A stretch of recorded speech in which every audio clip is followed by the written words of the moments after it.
ഫിദ, എന്താ? ഒരു മിനിറ്റ്, ഒന്ന് വരൂ. ഒന്ന് വാ. മോളെ, ഞാനിപ്പോ വരാം.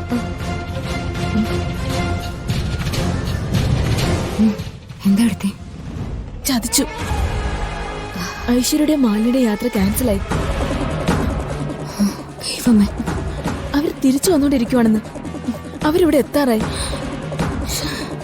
അവര് മോളെ കണ്ടാലോ? എന്തെങ്കിലും പറഞ്ഞ് രാധിക ഇവിടുന്ന് ഇപ്പൊ പറഞ്ഞു വിടണം.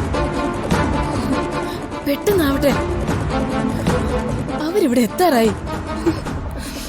മോള് ചെല്ല്, വേഗം.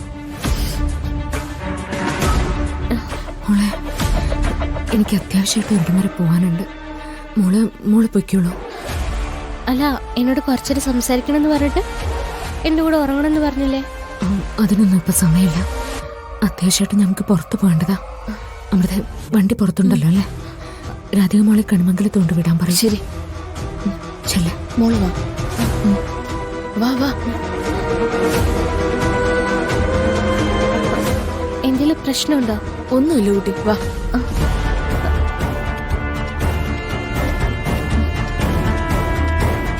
മോള് കയറിക്കും. അതെ, ഈ കുട്ടി ഒന്ന് കണിമംഗലത്ത് വിടണം. വഴി കുട്ടി പറഞ്ഞുതരും. കേറ് മോളെ.